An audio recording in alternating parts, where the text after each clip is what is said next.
Et enfin, puisqu'il a été dit, puisqu'il a été posé la question de la suite. La suite, c'est l'action. Je m'en vais me retourner vers mon cher Brahim, qui a porté la responsabilité de nous réunir pour réfléchir. Je lui renvoie la responsabilité de nous réunir pour l'action. Cher Brahim. Bismillah ar-Rahman ar-Rahim. Cher Jean-Marie, j'ai pris l'habitude que tu me mettes un peu de pression, donc je ne t'en tiendrai pas rigueur. Excellences, mesdames et messieurs, très chers amis, c'est un plaisir, évidemment, de pouvoir clôturer ce jour et demi de marathon, d'échanges fructueux, riches, diversifiés, intenses. C'est aussi un peu l'habitude de l'Institut Amadeus. Je suis ravi que cet exercice qui a repris après 10-11 ans d'interruption ici à Rabat, nous étions tous concentrés ces dernières années sur notre événement flagship, le Forum Med Days, qui est devenu aujourd'hui, certains utilisent l'expression le Davos africain, mais c'est avant tout le Forum Med Days qui est pensé par les Africains, pour les Africains, et pour une Afrique indépendante, souveraine, qui n'a pas de leçons à recevoir, qui n'a pas de leçons à donner non plus. Et je crois que cet esprit, on l'a retrouvé. On l'a retrouvé de manière un peu plus opérationnelle, avec ce format, disons, business-oriented, qui a été initié à travers cette Global Growth Conference. Donc, évidemment, l'Institut Amadeus prend sa part de responsabilité dans le suivi de ces recommandations et dans la faisabilité, l'opérabilité de cette feuille de route qui nous engage toutes et tous.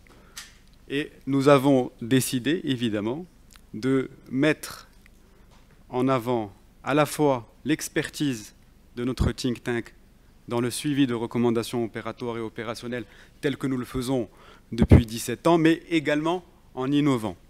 En innovant, moi je retiens l'ensemble des propositions et des recommandations, y compris celles émises à l'occasion de cette session de clôture.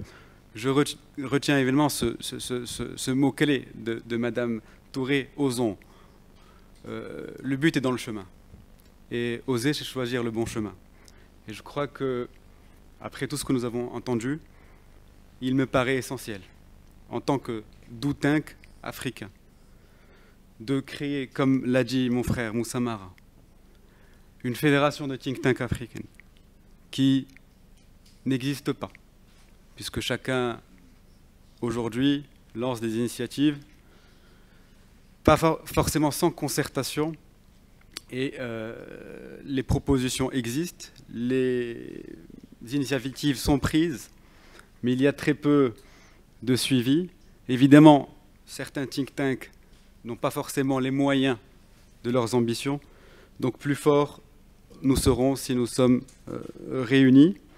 Je retiens également, parce que, évidemment, l'invitation n'est pas entrée dans l'oreille d'un sourd, de Madame Bestine Kassadi, de pouvoir organiser ce type d'exercice ailleurs dans le continent. Et pourquoi pas Kinshasa? Mais aussi d'autres capitales du continent, j'entends Kigali. Et pourquoi pas nous, Amadeus, sans prétention, pouvoir profiter de cette expertise, de cette crédibilité. Et d'ailleurs, je me réjouis du fait que de pouvoir réunir autour de la même table les officiels congolais et rwandais, dans un contexte particulier.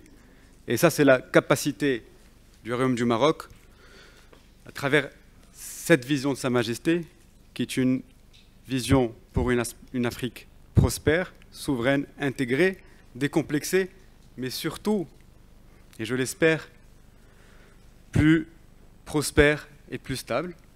Et là encore, je me réjouis de pouvoir voir que malgré les tensions actuelles, malgré les difficultés actuelles, il est toujours possible de se rencontrer, de discuter, d'avancer de manière concrètes. Donc pour moi, c'est l'un des premiers résultats notables de cette conférence.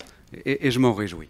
Donc voilà, je pense que, pour ne pas être trop long, que l'idée d'une feuille de route avec un point d'étape précis, clair, dans 6 mois, à Tanger, certes dans ce grand raout qui réunit 7000 personnes et plus de 120 pays, mais qu'on continue la discussion autour de cette opérabilité, autour de ces nombreuses recommandations dont beaucoup sont applicables rapidement et assez facilement. Il faut juste de la volonté politique. Et il y a de la volonté politique sur notre continent. Voilà, donc je pense qu'aujourd'hui, nous sommes, nous, Africains, décomplexés, riches de nos recommandations, notre volonté d'agir, mais également en comptant sur nos partenaires du Nord, mais pas que du Nord, la Chine, les partenaires asiatiques ou des BRICS peuvent être cités également, pour faire en sorte que non seulement l'Afrique puisse faire confiance à l'Afrique, c'est le mantra l'Adrage royal, mais également que le Nord global, parce que les gens parlent de Sud global, mais pourquoi on ne parlerait pas de Nord global? Le Nord global et le Sud global, avec une Afrique intégrée, puisse prendre son destin en main de manière souveraine, indépendante, décomplexée. Et non seulement le but est dans le chemin, mais parce qu'on a beaucoup parlé de sport, Madame Touré a dit transformer l'essai, oser c'est transformer l'essai.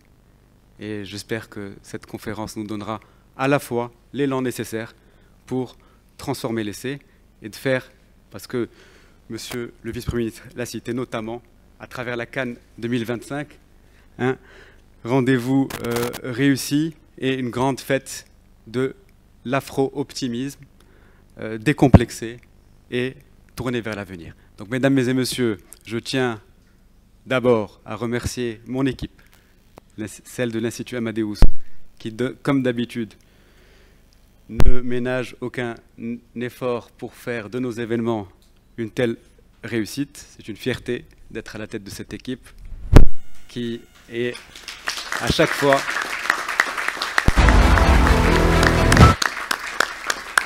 fois mobilisée pour faire en sorte que non seulement les conférences réussissent, mais également que les recommandations puissent être appliquées, et nous allons nous y atteler. Merci beaucoup et Inch'Allah, je vous dis à bientôt à Tanger du 26 au 29 novembre pour poursuivre la discussion et pour surtout faire un point d'étape sur la réalisation des recommandations issues de cette conférence. Merci beaucoup.